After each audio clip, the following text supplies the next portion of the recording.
hasil dia punya umbinya, tidak terlalu bagus. Setelah buat ini 2 hari, lumayan 1 tahun masih bisa ini kita makan umbinya. Gitu. Terus mungkin baru kali ini kami mendapatkan teknologi yang baru. Mungkin tahun yang pertama belum terlalu muncul dia punya hasilnya, tetapi saya percaya ke depannya bagus untuk pertanian, apalagi untuk ekonomi perempuan. Untuk pangan lokal ini saya buat ada beberapa teras yang untuk jagungnya, ada beberapa teras yang selanya, begitu juga mesaknya, tidak campur-campur. Ada 2 teras melulu jagung sama ubi, terus beberapa terasnya lagi ada sela, begitu juga campur juga dengan dengan ubi juga dengan singkong.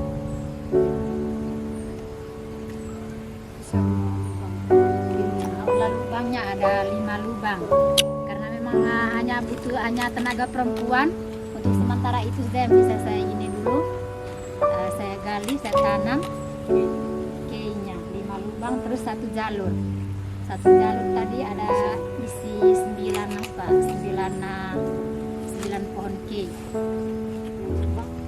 Yang lubang ada 5 lubang. Ukuran lubangnya 30 cm lebarnya, terus dalamnya itu hari 30 juga. Untuk semua 5 lubang ini. Kalau untuk jalurnya 10 meter. Kalau untuk lebarnya 30 cm, dalamnya 30 juga. Itu juga dengan keladi pakai lubang ada banyak, mungkin sekitar 40-an.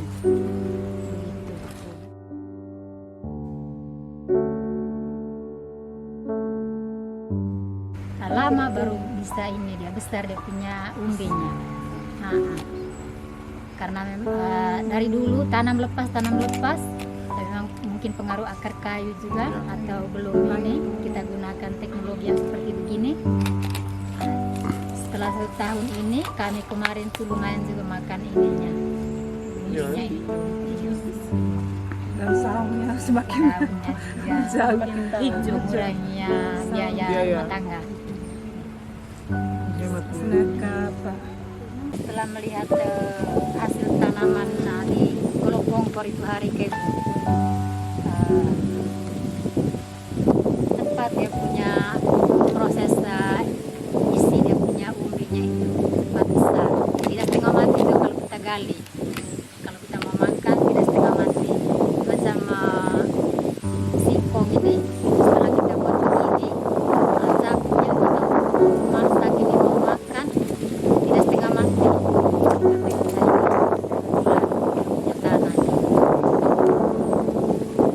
Musim kemarau juga kemarin itu daun-daun sayur ini tidak cepat layu, tidak cepat mati, bertahan dia masih bisa kita ini tidak setengah mati sayur.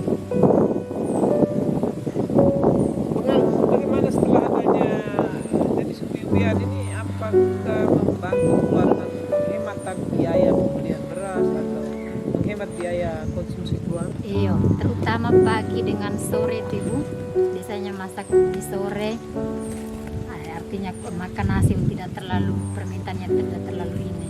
Sampai 1 piring. Iya, pagi juga begitu. Bisa saja makan itu jam 12 tuh, makan siang lu baru makan. Iya. Di luar rumah, dekat rumah itu memang istilahnya variasi. Dalam arti supaya kita kalau konsumsi sayur tidak susah, tidak lagi beli di pasar begitu. Jadi ada lombok, ada tomat, ada terung kecil itu, ada bayam, ada daun tapi teratur ya, ada daun jalar ini. Satu jalurnya. Iya, teter aja begitu. Terus ada nasi kolong yo. Jadi ada daun bawang. Begitu. Jadi di sekitar rumah itu memang seperti apa yang Pak Ferdi itu menolong kita toh, sehingga saya di rumah tidak susah sayur. Kalau musim-musim begini aku buat dalam kulibe untuk sayur apa asin, supaya karena hujan kan dia kotor tuh rembak gitu, amput semprot di situ ampal tanah ramai ganggung kereta tinggi itu dalam pot minggu li tega usah mesti kita taruh samping rumah sehingga gate membetir tanah ramai siram li tega bersih kan tetap jadi apa ngokat itu tanah kan gak getel jadi variasi sayur tuh. Kalau kita lihat saya dari posisi kebun ya, kebun di halaman rumah belakang dengan teras kantor. Kalau kita lihat untuk pemenuhan pangan keluarga selain sejahtera orang Kalimantan bilang pohon-pohon ini kan harusnya kan tidak ada. Iya. Jadi ini betul-betul hanya untuk pangan. Kita lihat di sini tanaman buah-buahan kurang ya, dan nasi mungkin dari nenek moyang juga sih saya. Mama udah di sini. Nah, maksud saya tanamnya juga teratur terus pasti harus ada mungkin buah belimbing manis, ada sirsak, begitu kan? Jadi tanaman buah-buahan tuh harus berada di sekitar kita. Jadi pada saat musim sirsa kita makan sirsa kan dia juga obat. Musim belimbing manis kita makan itu. Buah naga kita makan buah naga. Jadi kita tidak perlu membeli di luar. Kita tanam pisang, ada pisang goreng, ada pisang mas, ada pisang susu atau mukulele. Jadi itu barang bervariasi. Karena kalau kita lihat petani Filipina tuh seperti orang Indonesia. Tapi mereka menanam bunga itu mereka selalu kritik saya juga. Iya juga sih. Menanam bunga itu di luar halaman dekat jalan kalau trotoar di jalan raya.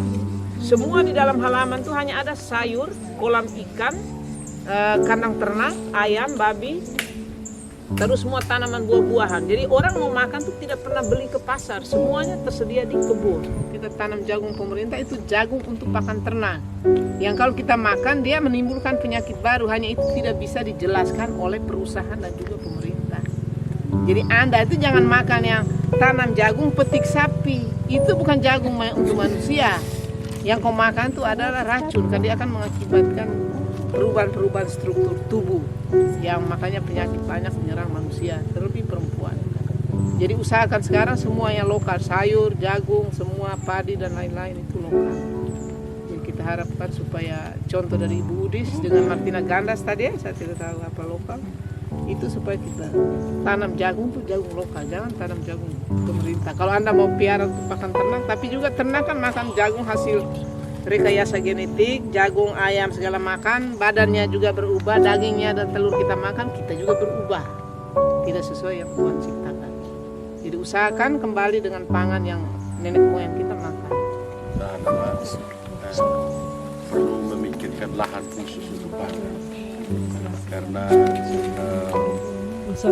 baik juga campur dengan tanaman umur panjang begini, tetapi akan berpengaruh terhadap produktivitas kita punya hasil pangan, ubi, jagung, kacang-kacangan itu akan berpengaruh. Jadi saran saya untuk semua ibu-ibu ini saya pikir sebaiknya kalau tanah pekarangan itu jangan dijadikan untuk tanam umur panjang, kemiri, ini pohon-pohon begini itu sebaiknya jauh dari kampung lah, di kebun khusus di luar gitu, jangan di dekat rumah begini.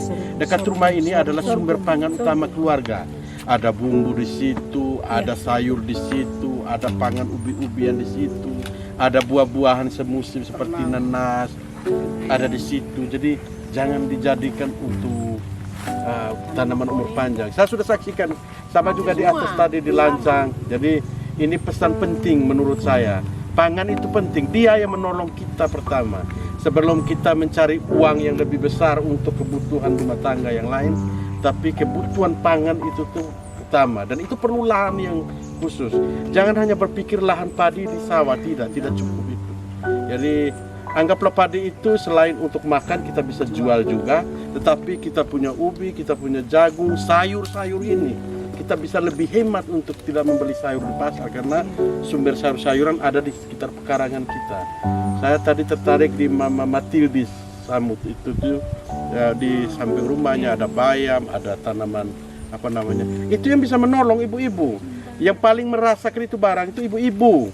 Bapak-bapak ini dia tidak tahu. Yang penting saat makan ada sayur, ada lombok, itu saja penting buat dia.